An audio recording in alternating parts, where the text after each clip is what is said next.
Hello students, how are you? Today we are going to learn the most confusing part of electric current, Kirchhoff's laws.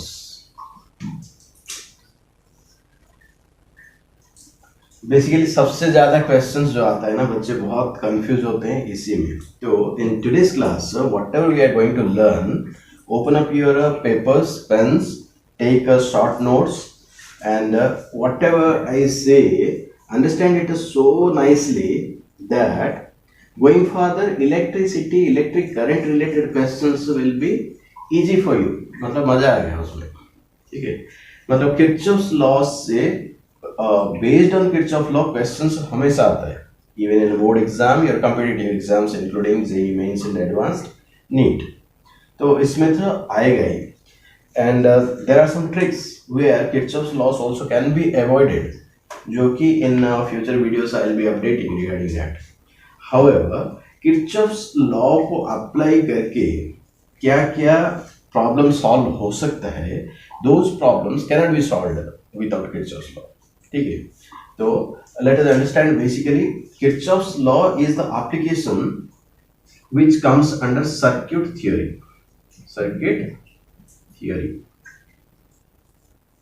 ठीक है, circuit theory के बारे में हम जब बात करते हैं ना, बेसिकली हमें जो इलेक्ट्रिकल सर्किट मिलता है that can be a simple circuit, can be a complex circuit. तो सिंपल सर्किट क्या है, एक ही लूप रहेगा. मान लो ऐसा है, एक रेजिस्टेंस से एक बैटरी सोर्स से, the simplest possible electric circuit. ये कुछ ई है, लेट अस से ये R1 है, ये R2 है. ठीक है, तो ऐसे सर्किट में what is the current flowing in R1 R2 ऐसे पूछा गया, तो R1 R2 सेम करंट ही फ्लो होएगा और आपको क्विकली करोगे E by R1 plus R2 is equal to I. तो करंट तो आप वैसे ही निकाल दे ओरली ऑलमोस्ट, अगर ये नंबर से मिलेगा तो नंबर भी निकाल दोगे. तो बेसिकली ये कहाँ से हम कर रहे हैं, E by R is equal to I, that is nothing but Ohm's law, right. तो ये थोड़ा हम कॉम्प्लेक्स करेंगे. फॉर एग्जाम्पल वही सर्किट मैं ले रहा हूं,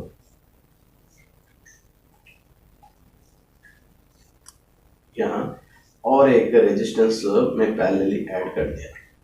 तो this also we will call it a simple circuit only, क्योंकि resistance, if resistances are parallelly connected, उसका नेट इफेक्टिव रेजिस्टेंस निकालना हमें पता है, R1 R2 by R1 plus R2. वो निकालने के बाद हम तो इसको रिड्यूस कर सकते हैं सिंपल सर्किट में. पर कुछ सर्किट रहता है जिसमें कौन सा किसके साथ पैरेलल है या सीरीज है कुछ पता ही नहीं चलता, and we don't find any way to reduce that to some simple circuit. और इसमें यहाँ एक लेट अस से मैं एक सेल कनेक्ट कर देता हूँ. ठीक है, यहाँ एक रेजिस्टेंस कनेक्टेड है और यहाँ एक सेल कनेक्ट कर देता हूँ. तो ये अभी एक ऐसे स्ट्रक्चर बने, ये एक ऐसे सर्किट बन गया जिसमें अब कौन सा किसके साथ पैरेलल है, सीरीज है, बहुत सारे वोल्टेज सोर्स इन्वॉल्व हो गए ना, ये पता नहीं चलता है. तो we can call it as a complex circuit. ठीक है, तो those circuits which cannot be solved मतलब क्या है, किस एलिमेंट में कितना करंट फ्लो हो रहा है, if we are not able to calculate, उसको हम कॉम्प्लेक्स सर्किट बोलते हैं, which cannot be solved using Ohm's law.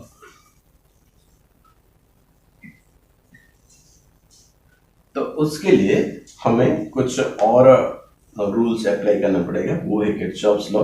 But before studying the Kirchhoff's law, some elements of a circuit theory which terms let us call of a circuit theory, जो कि हमें बार बार use करना है, वो सब सारी चीजें पहले देख लेते हैं वो क्या है, क्योंकि वही टर्म्स हम यूज करने वाले हैं कुछ और बताने के लिए. ठीक है, most of the time junction, एक ब्रांच, एक लूप. जंक्शन क्या है, ब्रांच क्या है, लूप क्या है, हम देखते हैं. देखो, in normal day to day life हम रोड्स में हम जंक्शन किसको बोलते हैं,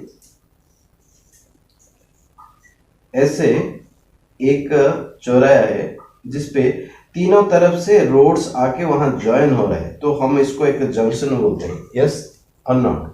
अभी एक रोड ऐसे जा रहा है और जस्ट बैंड हो गया, तो इसको हम जंक्शन नहीं बोलते हैं, राइट? ये तो एक सिंपली बैंड हो गया, ये एक बैंड है।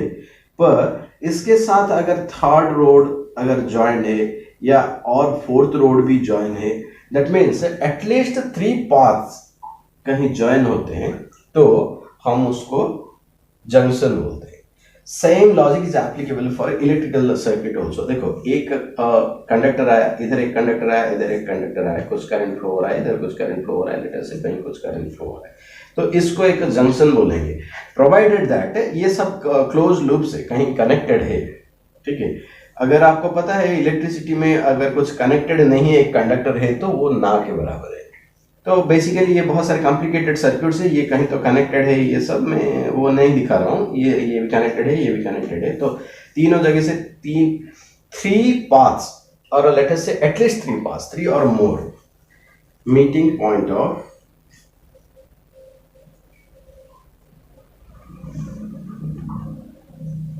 एटलीस्ट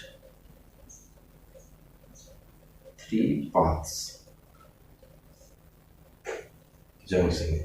ब्रांच क्या है? दो जंक्शन के बीच में जो पाथ है, पाथ बिटवीन 2 सक्सेसिव जंक्शन, एक जंक्शन है उसके नेक्स्ट वाला जंक्शन के बीच में जो पाथ है, पाथ बिटवीन 2 सक्सेसिव जंक्शंस, उसको ब्रांच बोलते हैं। और लूप सिंपली एक क्लोज्ड पाथ को हम लूप बोलते हैं।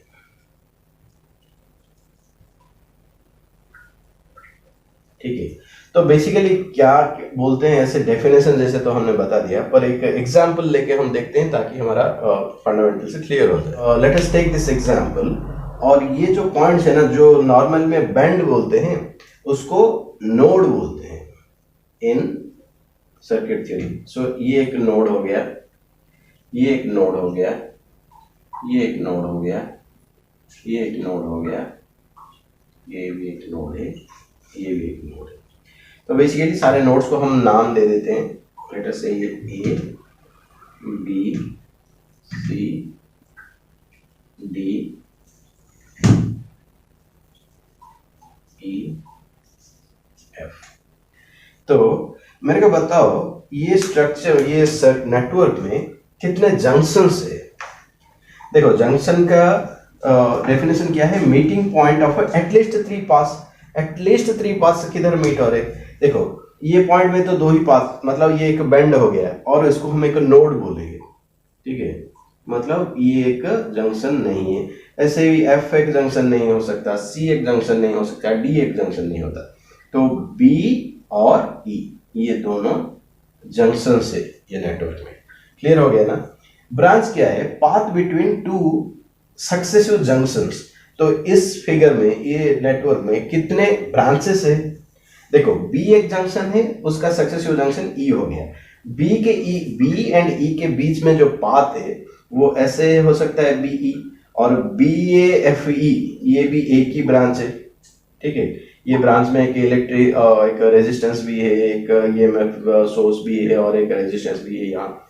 मतलब सारे के सारे पाथ बिटवीन 2 सक्सेसिव जंक्शंस। तो यहाँ बी टू ई ऐसे भी आप चल सकते हो, बी सी डी ई, ये भी एक ब्रांच हो गया। तो एक ब्रांच, 2 ब्रांच, 3 ब्रांच हो गए। तो इसमें 3 ब्रांचेस है। ठीक है, नोड कितने हैं आपको तो दिख ही रहा है, 1 2 3 4 5 6 6 नोड से। ठीक है, जहां भी बैंड आ गया उसको एक नोड बोलते हैं। ये एक सर्कुलर हो गया तो उसको नहीं, नोड नहीं बोलेंगे। तो नोड मतलब ये जहां भी हम एनालिसिस के लिए एक पॉइंट पकड़ते हैं। ठीक है, तो that's not having much role, and where it is having role we will see later. तो junction, branch and loop. Loop कितने हो गए इसमें? देखो, इसका क्या है? क्लोज्ड पाथ, मतलब जिस पॉइंट से आप निकल रहे हो, जो भी पाथ कंप्लीट करने के बाद if you are coming to the same point again, that is a loop. देखो, यहाँ कितना लूप देखते हो? A B E F A. तो लूप क्या, जहां से शुरू होता है वही पहुंचेगा फाइनली। तो ए बी ई एफ ए, ये एक लूप हो गया। ठीक है, now B C B C D E B, B C D E B, ये एक लूप हो गया, ठीक है। और ए टू लेके A B C D E F A, ऐसे भी लिख सकते हो, ए बी। देखो फर्स्ट वाला लूप ए बी यहां से निकल के आ गया था, ए बी आप ऐसे कंटिन्यू कर सकते हो। लूप क्या है, एक पाथ है जो कि कंप्लीट होता है, जिस पॉइंट से निकला वही पॉइंट पे आप पहुंचना है। A B C D E F A, तो बेसिकली 3 लूप है इधर, राइट। तो लूप क्या है, जिस पॉइंट से शुरू हो रहा है उसी पॉइंट में एंड हो रहा है, ठीक है। क्लोज्ड पाथ, इसको हम लूप बोलते हैं। हम अभी किरचॉफ्स लॉ समझेंगे इन टर्म्स ऑफ, जिसमें कि ये सब सारी चीजें यूज करने वाले हैं, ठीक है। देखो Kirchhoff's laws, there are 2 Kirchhoff's laws, 2 laws are there. एक है किरचॉफ्स फर्स्ट लॉ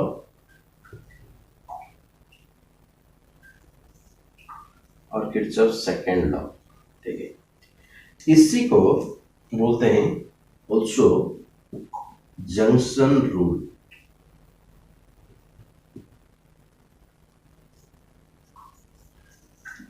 इसको बोलते हैं लूप रूल, ठीक है। इसको करंट लॉ भी बोलते हैं। क्यों ऐसे बोलते हैं हम देखते हैं थोड़ी देर में। ये करंट के बारे में बोलता है इसलिए करंट लॉ, जंक्शन के बारे में बोलता है इसलिए जंक्शन रूल, वो लूप की बात कर रहा है इसलिए लूप रूल है, करंट लॉ भी बोलते हैं इसको। और वो वोल्टेज के बारे में बोल रहे हैं इसलिए उसको वोल्टेज लॉ बोलते हैं।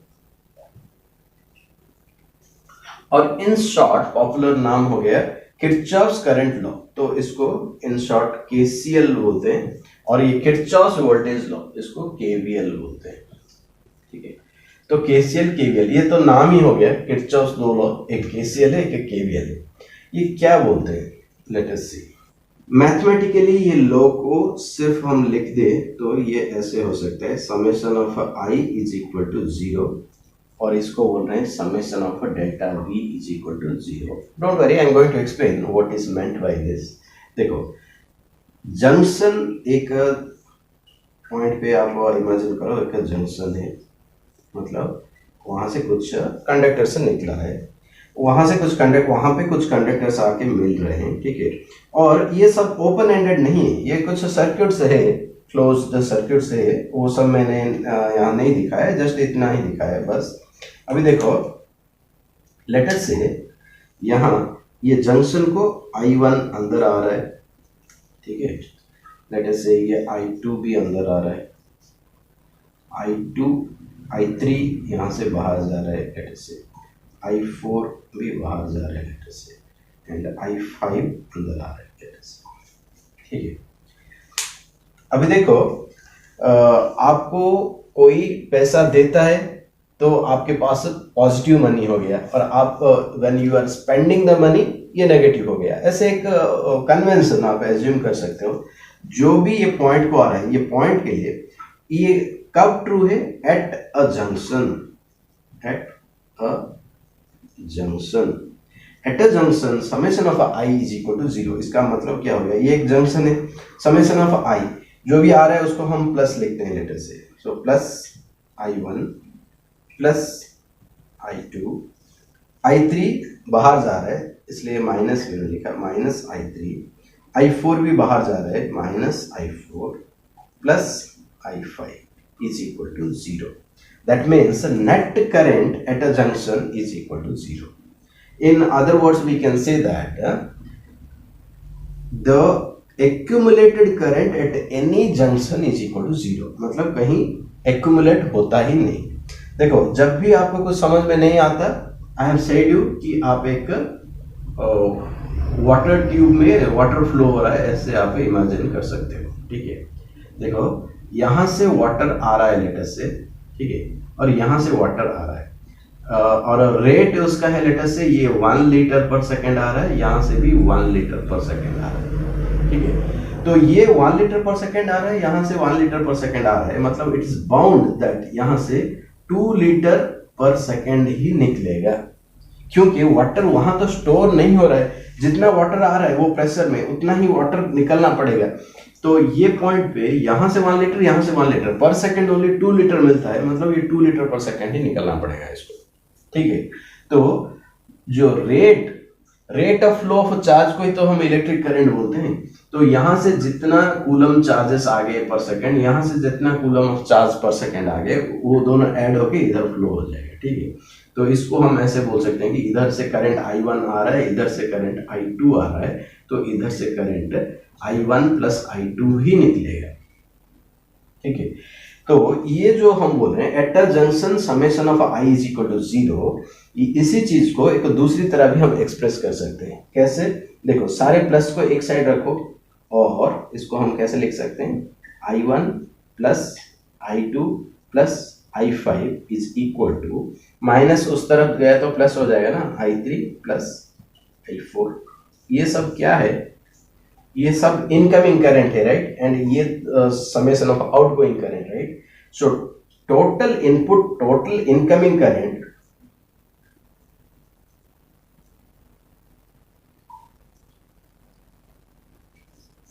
Is equal to total outgoing current. हम इसको ऐसे भी बोल सकते हैं, किरचॉफ्स फर्स्ट लॉ और किरचॉफ्स जंक्शन रूल और Kirchhoff's current law, simply KCL ये बोलता है कि at a junction summation of I is equal to 0 और total incoming current is equal to total outgoing current. तो सिंस ये करंट के बारे में बोल रहा है, हम इसको करंट लॉ बोलते हैं। सिंस ये जंक्शन के बारे में बोल रहे हैं, हम इसको जंक्शन रूल भी बोलते हैं, ठीक है। और फर्स्ट सेकंड नंबर से बस वैसे ही। Is it very clear? Now we will be doing some examples in that these ideas we will be taking 2 ampere, 3 ampere, 4 ampere like that, so it will be more clearer, but you understand it theoretically now, okay? Loop rule क्या कहता है? इन अ closed loop, ये देखो, ये किसके लिए true था? ये एट अ जंक्शन के लिए। Summation of I is equal to 0 हमेशा सही नहीं होगा, ये सही होगा ओनली एट अ जंक्शन, ठीक है। वैसे ये जो बोल रहा है for a closed loop, for a closed loop delta V is equal to 0 बोल रहा है। डेल्टा V क्या है? For a closed loop potential drop of the complete loop is equal to 0, ठीक है। तो इसको मैं थोड़ा, इसको जैसे समझाया वैसे थोड़ा समझाता हूं। Taking a very simple diagram, taking a very simple circuit, late us से ये एक EMF है, यहाँ एक एक्सटर्नल रेजिस्टेंस है, ठीक है। एक्सटर्नल रेजिस्टेंस में कैपिटल R लिखता हूँ, इसका EMF अगर E है और इसका एक स्मॉल इंटरनल रेजिस्टेंस है, स्मॉल R है, ठीक है। तो किसी भी पॉइंट से मैं शुरू करता हूँ, ये एक नोड हो गया A B C D, late us say. तो ये फॉर अ क्लोज लूप, तो ये क्लोज लूप हो गया for loop A B C D A B C D A। इस लूप के लिए हम देखते हैं जितना भी पोटेंशियल ड्रॉप सर्किट में हम एक सब मिला देंगे तो 0 हो जाएगा, ठीक है। तो ए से मैं शुरू करता हूं। Potential drop is equal to what? V is equal to IR according to Ohm's law. तो यहां से मैं जाऊंगा तो कुछ R आएगा तो ही तो होगा, तो A to B इट्स 0, ठीक है। मतलब ये हम क्या लिख सकते हैं?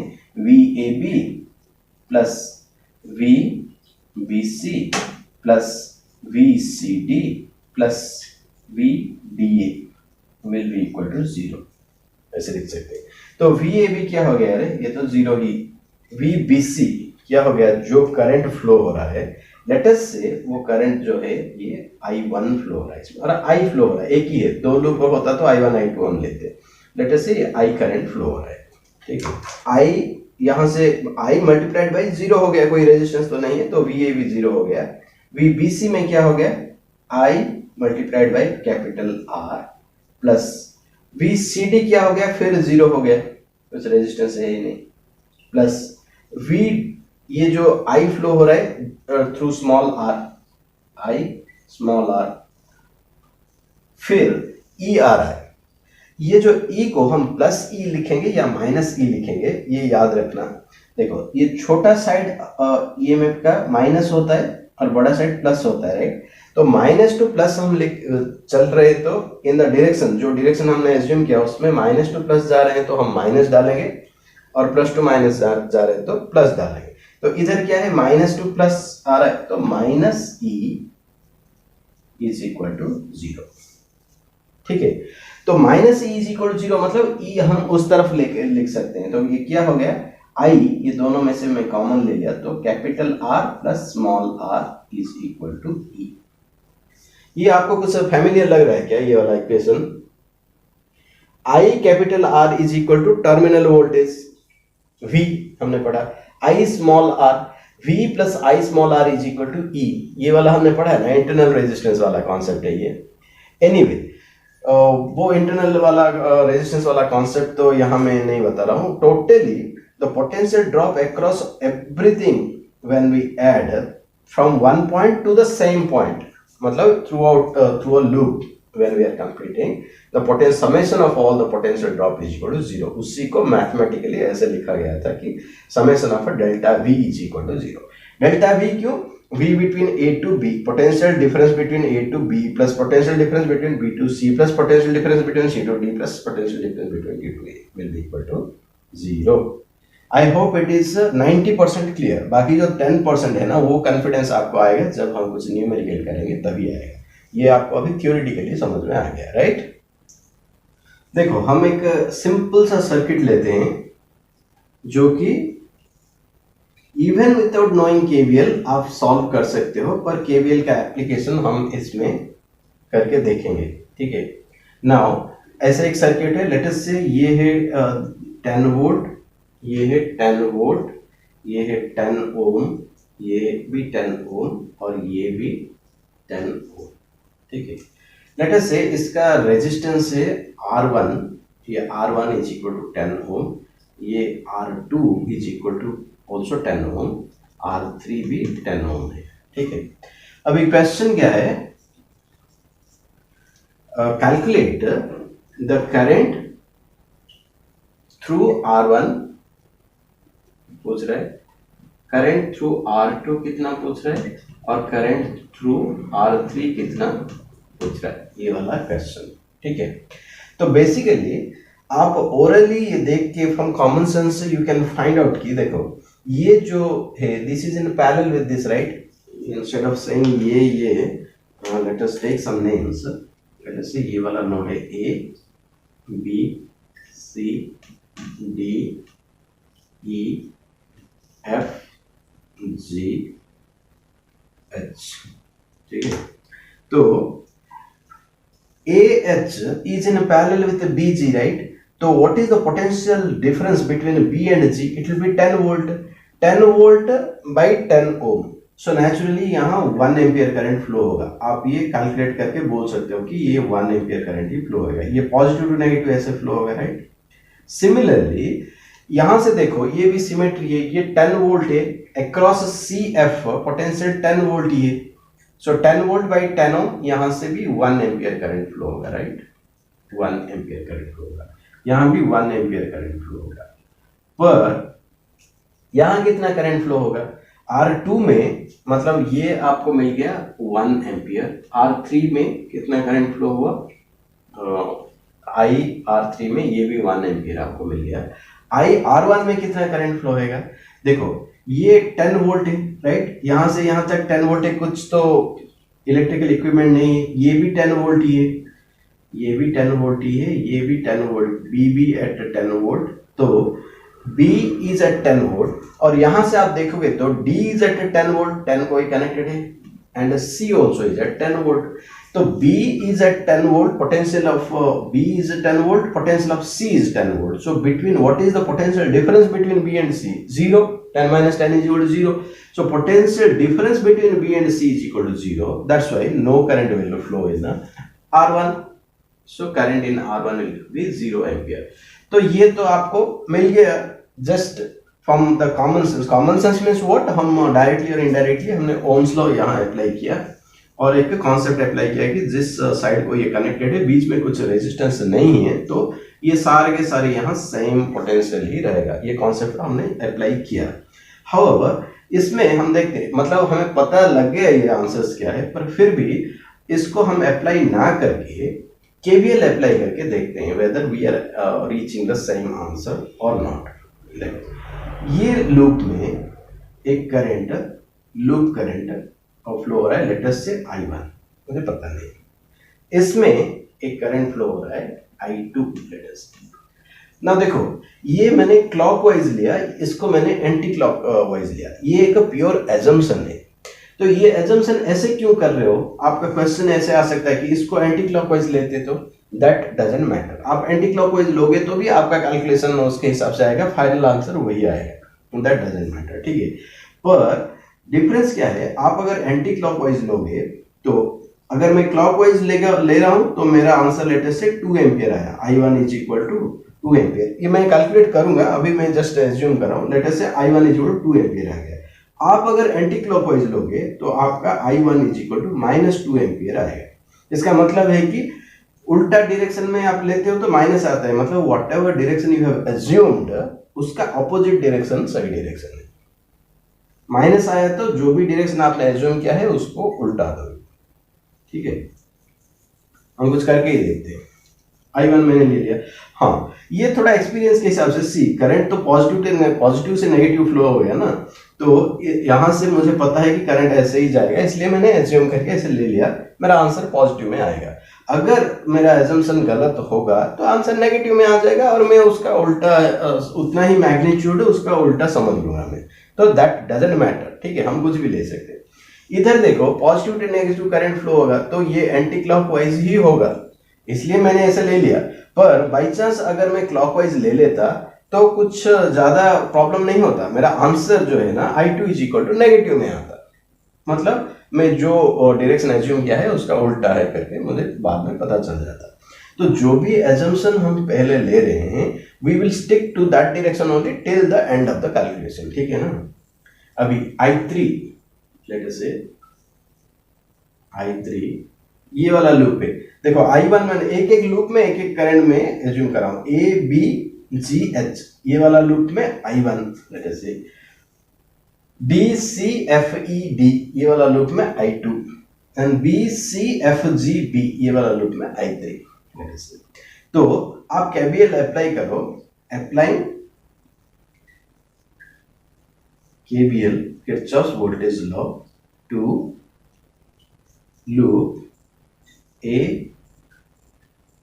B G H A.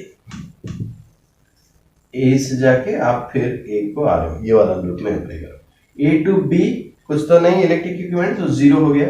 B to G resistance 10, उसमें कितना करंट फ्लो हो रहा है. देखो ये I1 फ्लो हो रहा है. I1 is flowing from B to G, but I3 is flowing from G to B.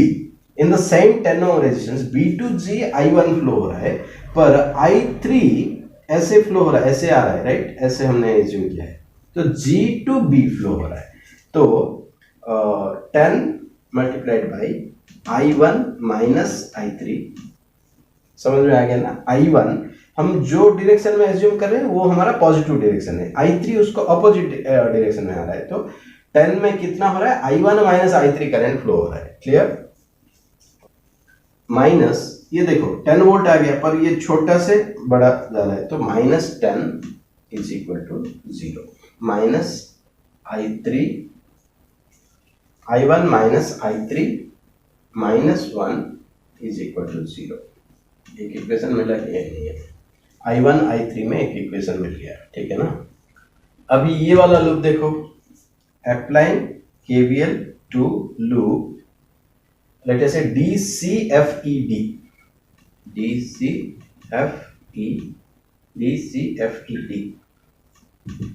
तो देखो ये तो कुछ भी नहीं. इधर R3 10 मल्टीप्लाइड बाई इसमें हम इस तरफ जा रहे हैं तो I2 और I3 उसमें मिल रहा है. दोनों I2 I3 दोनों फ्लो हो रहे हैं, right. I2 plus I3, can you see it, दोनों सेम डायरेक्शन में जा रहे हैं, I2 भी C2F जा रहा है और I3 भी C2F ही जा रहा है, तो 10 ओम में I2 plus I3 current flow हो रहे हैं, ठीक है ना। सो 10 I2 हाँ प्लस I3, यहाँ भी कुछ नहीं है, -10 इज इक्वल टू 0। ये -10 क्यों है, वहाँ छोटा से बड़ा जा रहा है, तो -10 इज इक्वल टू 0, डी से आप फिर डी पे पहुंच गए, ठीक है। इम्प्लाइज दैट, इसको थोड़ा ओपन कर लेंगे, तो I2 plus I3 -1 is equal to 0। Let us से ये इक्वेशन 2 है, ठीक है। इक्वेशन 1 था I1 I3 में, इक्वेशन 2 था I2 I3 में। अभी ये वाला लूप लेते हैं, अप्लाई KVL टू लूप, क्या लेंगे ये BCFGB, BCFGB।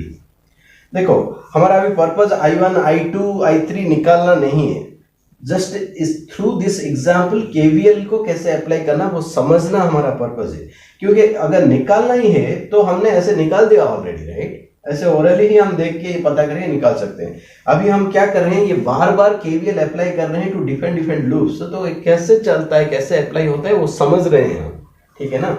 तो अभी हम BCFGB में हम लूप लॉ लगा रहे हैं। बेसिकली ये सिमिल्टेनियसली आप भी पेपर पे करो और मेरे के साथ कंपेयर करते रहो, ठीक है।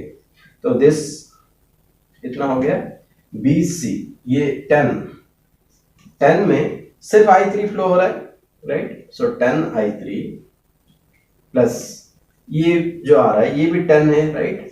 10 पर अभी हम क्या I3 और I2 मिल रहा है, I3 प्लस I2, फिर इधर आ रहा है, यहां कुछ नहीं, फिर यहां 10, अभी I3 minus I1, I3 minus I1, ठीक है। यहाँ जो है 10 I3 हमारे डायरेक्शन में जा रहा है और I3 G to B जा रहा है और I1 B to G आ रहा है अपोजिट डायरेक्शन में, तो I3 माइनस I1, और कुछ इधर वोल्टेज सोर्स है ही नहीं, तो this much is equal to 0। और इसको अगर हम सिंप्लीफाई करेंगे तो 10 गॉट कैंसिल, ठीक है ना। इसको हम इक्वेशन 3 करते हैं। नाउ देखो वहां का 3 इक्वेशन मिल गया और 3 अननोन है, तो अभी मैथमेटिकल फॉर्मूला से 3 equations are there, 3 unknowns are there. हम इसको ये तीनों इक्वेशन को सॉल्व करके I1 I2 I3 निकाल सकते हैं, ठीक है। I1 I2 I3 निकालने के बाद अभी R1 क्या हो गया, वही I3 है, वो आप करके देखो वो 0 आ जाएगा। जो आंसर्स हम ऐसे लाए थे ना, ऐसे भी हम ला सकते हैं। तो अभी आपका क्वेश्चन होगा, जो इतना इजीली ओम्स लॉ में आराम से हम निकाल सकते हैं, उसको इतना डिफिकल्ट हम करें क्यों किरचॉफ लॉ यूज करके। The reason is Kirchhoff voltage law और किरचॉफ करंट लॉ यूज करके कितना भी डिफिकल्ट नेटवर्क क्यों ना हो वो सॉल्व किया जा सकता है, ठीक है। Only to understand the application of KVL to a loop, मैंने एक बहुत सिंपल सा एग्जाम्पल लिया है, ठीक है। इतना सिंपल सा एग्जाम्पल कि हम ओरली इसको सॉल्व कर सकते हैं। तो only to understand the application of KVL मैंने ऐसे एग्जाम्पल लिया है, पर हमारा the complexity of the circuit ऐसे हो सकता है कि वो सिंपल ओम्स लॉ से सॉल्व ही ना हो, पर वो कितना भी कॉम्प्लिकेटेड क्यों ना हो, KVL यूज करके ये लेंथी हो सकता है पर वो सॉल्व जरूर होगा ही होगा, ठीक है। तो KVL तो जरूरी है, पर instead of taking a very complex circuit from the beginning, मैंने एक बहुत सिंपल सा सर्किट चूज किया। हाउएवर हम एक अच्छा एग्जांपल, मतलब थोड़ा कॉम्प्लिकेटेड एग्जांपल अभी लेते हैं। Now let us take a question, let us take up this question जो पूछ रहा है, find the currents in different branches of the given network, ठीक है। गिवन नेटवर्क ये वाला है, उसका नोड्स को हम कुछ नाम ले लेते हैं, let us B C D E F। देखो एक्चुअली ये क्वेश्चन क्या बोलता है, find the currents in different branches of the given network. Branch मतलब द पोर्शन, यहाँ कितना ब्रांचेस है ये फिगर में, हमने इसको ही लिया था एग्जाम्पल के टाइम पे, राइट। देखो ये एक जंक्शन है, ये एक जंक्शन है, तो ये जंक्शन के बीच में the path between two successive junctions, ये एक ब्रांच है, ये एक ब्रांच है, ये एक ब्रांच है, ठीक है। लूप कितना है, 1 2 और A B C D E F, ये पूरा को एक लूप हम बोल सकते हैं। तो बेसिकली ये लूप में हम एक करंट इमेजिन करेंगे, लेट अस से I1, और ये लूप में एक करंट हम इमेजिन करेंगे, लेट अस से I2। तो वही क्वेश्चन आया, मैंने देखो ये क्लॉकवाइज ले लिया, ये एंटी क्लॉकवाइज ले लिया, क्योंकि ये अगर इधर उधर लेंगे, उल्टा लेंगे तो भी that doesn't matter, I said you already. पर मैं ये ऐसे इसलिए क्यों लिया, देखो ये पॉजिटिव टू नेगेटिव ऐसे ही करंट फ्लो होने वाला है, इसलिए मैंने ऐसे ले लिया। देखो पॉजिटिव टू नेगेटिव, ये भी नेगेटिव हो रहा है, ये पॉजिटिव टू नेगेटिव ऐसे ही कंटिन्यू हो गया। और ये लूप में देखो ये पॉजिटिव टू नेगेटिव मतलब ये ऐसे ही आएगा, ये पता चल रहा है, इसलिए मैंने ले लिया। अगर मैं उल्टा ले जाता तो भी मेरा आंसर माइनस में आता, वही वैल्यू आता, ठीक है। तो दैट डजंट मैटर। अभी देखो हम ब्रांचेस में करंट कैसे निकालेंगे, अप्लाइंग केवीएल। इसको तो सिंपली हम ओम्स लॉ से नहीं निकाल सकते, तो इसको केवीएल अप्लाई करना ही पड़ेगा।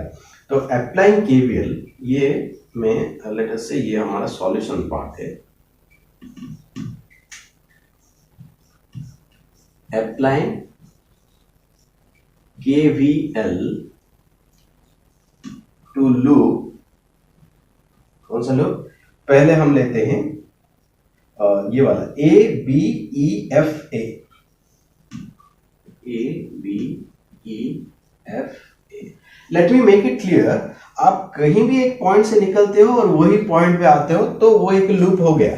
तो मैंने ए बी ई एफ ए लिया, तो आप भी ए बी ई एफ ए ही लेना है, ऐसा कुछ नहीं है। आप बी से भी ले सकते हो, B E F A B भी ले सकते हो, या ई एफ ए बी ई, मतलब जो पॉइंट से निकला वही पॉइंट पे जाना है। और हमने जो लूप का करंट जिस डायरेक्शन में किया है ना, उसी डायरेक्शन में हम चलेंगे। This is a trick. उल्टा भी हम चल सकते हैं, पर ऐसे चलने से हमें आसान होगा सॉल्व करने में। तो ए बी ई एफ ए में चलते हैं, तो potential drop between A to B plus B to E plus E to F plus F to A, ऐसे हम लेंगे। That much will be equal to 0, ठीक है। ए टू बी, अभी देखो I1 करंट जा रहा है और 4, सो मैंने लिख लिया 4I1 डायरेक्टली, ठीक है। 4I1, यहाँ ये जो 4 है ये +4 या -4 है, छोटा से lower potential to higher potential जा रहा है, तो -4 है। 4I1 -4, फिर यहां से यह 2 और I1 ही फ्लो हो रहा है इधर, राइट, +2I1, ठीक है, +2I1, ये फिर -2 हो गया, -2 ए तक पहुंचे, ए से निकला था, ए तक पहुंच गए, that much is equal to 0, implies that 4I1 plus 2I1, 6I1 is equal to 6, so I1 is equal to 6/6, 1 ampere, ये आ गया already. I1 is equal to 1 ampere आ गया, ठीक है। अभी अप्लाई KVL टू लूप, ये वाला लूप को अप्लाई करते हैं, CBEDC, लेटर से CBEDC, C से लाके हम ऐसे लूप करंट लिए ना, तो ऐसे लेते हैं CBEDC। इसको अभी अप्लाई करोगे तो CB2, उसमें I2 फ्लो हो रहा है, 2I2, फिर ये -4 हो गया क्योंकि lower potential to higher potential पे आ रहा है, तो -4, और यहाँ 4I2 प्लस 4I2, और ये -6 C तक आ गया, फिर is equal to 0, implies that 2I2 plus 4 6I2 is equal to 10, ये उस तरफ गया, +4 + 6 10, implies that I2 is equal to 10/6 is equal to how much है,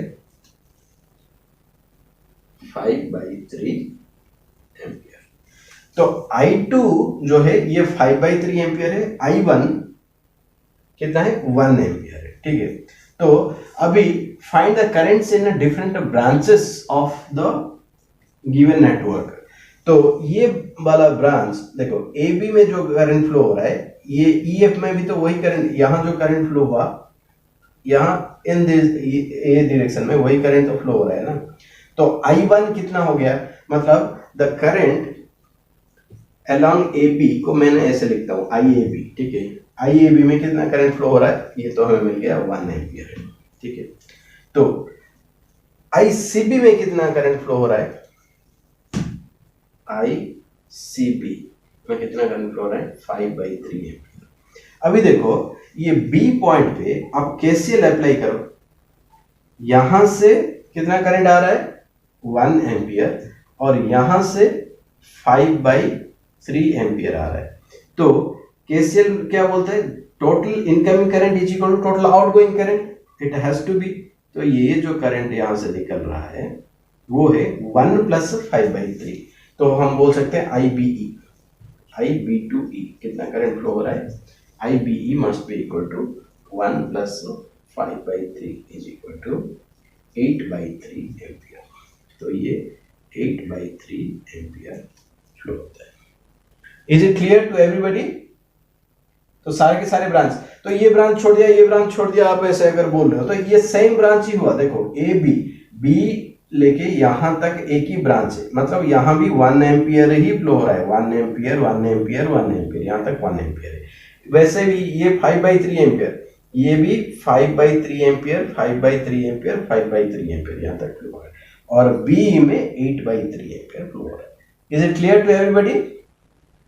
Now let us take up one question where ये पूछा है कि determine the effective resistance of the given circuit and also find the currents in each branch। जो circuit दिया हुआ है that is somewhat like this, एक क्यूबिकल स्ट्रक्चर है,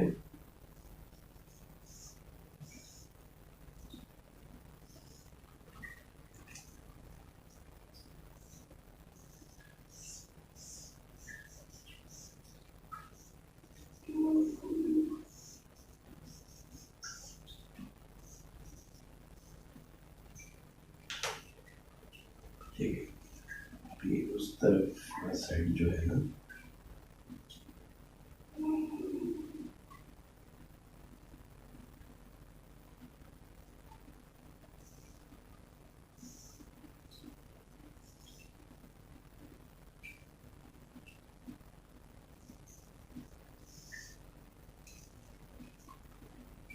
देखो एक क्यूबिकल स्ट्रक्चर है जिसको नाम दिया गया है A B C D, A dash B dash C dash D dash. Between A and C dash, between the corners of the cube एक सेल कनेक्ट किया हुआ है जो है 10 वोल्ट का। It's given in the question, 10 volt का cell connect हुआ है LC dash. Now the question is determine the effective resistance of the circuit and also find the current in each branch। ठीक है, तो let us see the solution this side। देखो ये एक symmetric structure है, question में और भी दिया हुआ है कि ईच ब्रांच का रेजिस्टेंस 1 ओम है।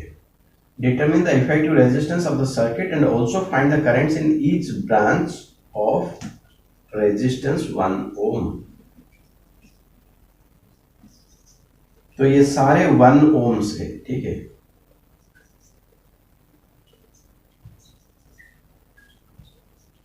कितने रेजिस्टर्स है बताओ मेरे को, तो कितने edges are there of a cube, every edge is having 1 resistance, right.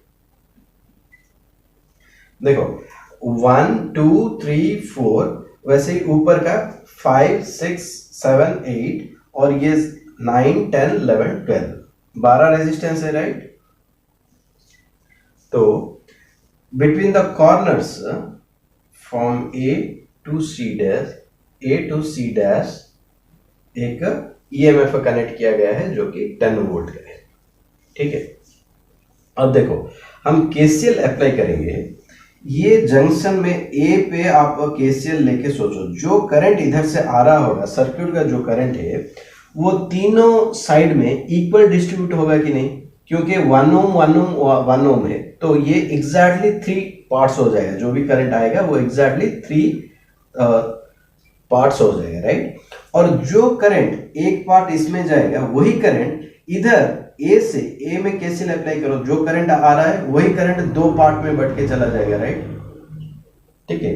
तो हम इसको इजी करने के लिए लेट अस से इसमें आई करंट चला गया, हम एज्यूम कर लेते हैं आई करंट चला गया और इसमें भी आई करंट चला गया, क्योंकि सेम करंट जाएगा ना दोनों में, आई आई चला गया। तो ये आई आई अगर ए से ए डैश से निकलता है तो ए को इन दोनों का एडिशन आता होगा, 2i आता होगा, तभी तो आई आई निकल सकते हैं, ठीक है। ये 2i आता है और वैसे ही ये 2i 2i 2i तीनों में ये पहले बढ़ गया equally, right, 2i 2i 2i गया था, इसलिए ये दिस मस्ट बी 6i, हाँ कि नहीं, 6i। तो करंट इन द सर्किट जब 6i होएगा तब भी a से 2i 2i 2i ऐसे बढ़ सकते हैं। ये 2i कैसे जाएगा, ये टिल a डैश के बाद ये आधा हो जाएगा, i i चला गया दोनों में। ये जो 2i गया ये क्या होगा, d से ये इस तरफ i और इस तरफ i निकल गया, i i होके ये बढ़ गया, ये जो यहां से 2i आ रहा था ये i i हो गया। लिसन केयरफुली, हाँ। तो ये जो 2i जा रहा था b, तो ये दोनों में i i होके बढ़ गया, फिर 2i आ रहा था ये i हो गया, ये i हो गया, ठीक है। हम जंक्शन बाई जंक्शन घूमते हैं, देखो हम a से गए, a को 6i करंट आ रहा था और a से 2i 2i 2i तीनों यहां निकल गए, 2i 2i 2i, ये वाला भी 2i गया। वो जो यहां जो 2i गया वो a डैश से i i बन गया, यहाँ AD में जो 2i गया D से यहाँ D to D dash I चला गया और D to C I चला गया, I I हो गया, ठीक है। और AB में जो 2i करंट आया B से इस तरफ I और इस तरफ I होके निकल गया, ठीक है। अभी आप एनालाइज करो B डैश में क्या होगा, B डैश में यहां से I करंट आ रहा है एक ही ब्रांच से, ठीक है। A डैश B डैश में I करंट आके B को मिल रहा है और B डैश में भी I करंट फ्लो हो रहा है, तो B डैश से जो निकलेगा I प्लस I होके 2i निकलेगा यहां से, ठीक है कि नहीं, 2i निकलेगा। वैसे ही D डैश में क्या होता है, देखो A डैश D डैश में I करंट आता है और D डैश में I करंट आता है, तो I मिलके ये भी यहां 2i बन जाएगा, 2i होके निकलेगा, यस और नो, ठीक है। और ये क्या होगा, C पॉइंट पे क्या होगा, देखो DC में I करंट फ्लो होके आ रहा है और BC में भी I करंट फ्लो होके आ रहा है, तो ये I मिलके ये 2i करंट इधर फ्लो होगा, 2i। अभी C डैश पॉइंट में क्या होता है, देखो यहां से 2i आ रहा है, यहां से 2i जा रहा है और यहां से 2i आ रहा है, 2i 2i 2i मतलब 2 + 2 + 2 6i होके ये निकल जाएगा यहां से,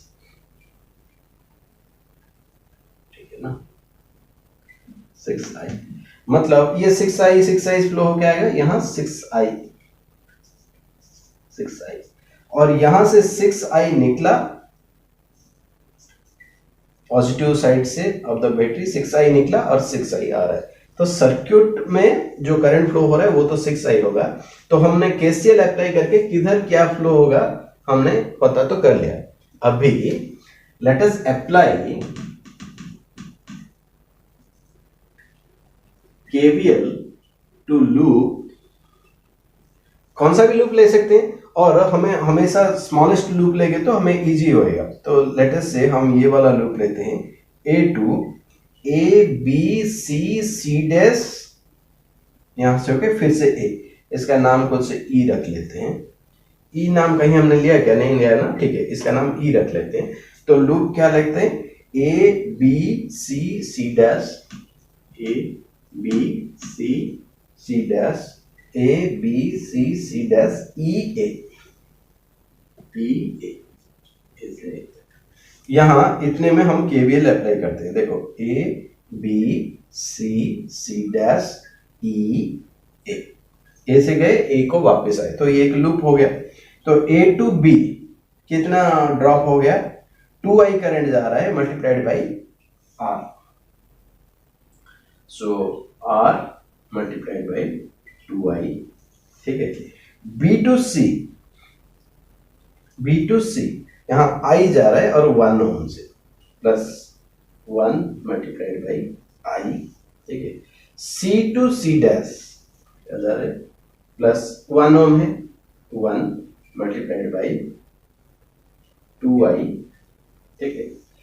C dash to E okay हमारे ये -10 है, राइट, -10 और टिल a आ गया इज इक्वल टू 0। देखो ये एप्लीकेशन ठीक से समझ में आया कि नहीं।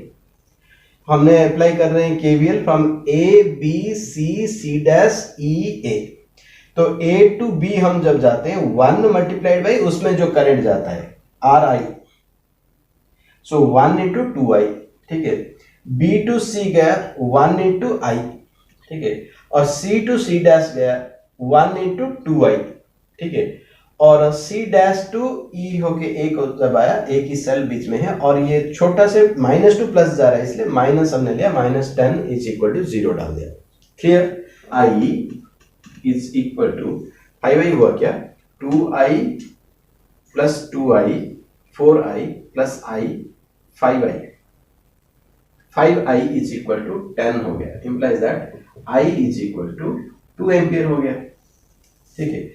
I is equal to 2 ampere. अभी what is the current in the circuit? Determine the effective resistance of the circuit, ठीक है, and also find the current in each branch. तो current in the circuit कितना हो गया?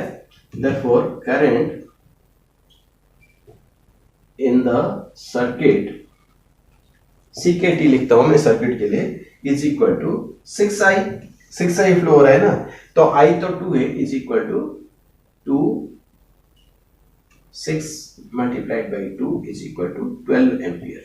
तो ये जो 6 है 12 एम्पियर फ्लो हो रहा है। 12 एम्पियर 3 इक्वल पार्ट हो जा रहे हैं, तो ये कितना कितना हो जाएगा, 2i, 4 एम्पियर 4 एम्पियर 4 एम्पियर हो गया, ठीक है। और यहां जो आया ये i हो गया, i तो 2 एम्पियर हमने निकाला, सो 2 एम्पियर फ्लो हो रहा है। तो अभी हम देखते हैं, सब मिल गया हमें आंसर इसमें, ठीक है। Determine the effective resistance of the circuit. Effective resistance कितना हो गया, resistance effective is equal to EMF of the circuit divided by current in the circuit, right. So EMF कितना, 10 multiplied by current in the circuit कितना हो गया, 12, ठीक है। 5/6 and what is the unit, ohm, ठीक है, 5/6 ohm। and also find the current in each branch। ये तो इजी हमें अभी पता लग गया है ना। ये ब्रांच में AB ब्रांच में कितना करंट फ्लो हो रहा है, IAB कितना बड़ा, 2i करंट फ्लो हो रहा है। I तो हमें मिल गया 2, सो ये हो गया 4 ampere. Similarly IAD is another 4 ampere, IAA dash is another 4 ampere, IA dash D is current, A dash D में कितना करंट है, I फ्लो हो रहा है 2 ampere, A dash B dash में कितना करंट फ्लो हो रहा है, 2 एम्पियर फ्लो हो रहा है, D dash C dash में कितना करंट फ्लो हो रहा है, 2i फ्लो हो रहा है, I हमें मिल गया 2, सो यहाँ 4 एम्पियर फ्लो हो रहा है। B dash C dash में कितना करंट फ्लो हो रहा है, 4 एम्पियर फ्लो हो रहा है। C डैश में कितना, 2i मतलब 4 एम्पियर फ्लो हो रहा है, ठीक है। जहां भी I फ्लो हो रहा है उसको 2 एम्पियर लिख दो, जहां 2i फ्लो हो रहा है 4 एम्पियर लिख दो, ठीक है। Is it clear to everybody. हमने ऐसे एक सर्किट लिया जो कि बहुत ही सिमेट्रिक इन नेचर है, इसलिए हमने इतने आसानी से हमें मिल गया है कि हमें पता ही नहीं चला कि ये केवीएल अप्लाई करना कितना क्रूशल है।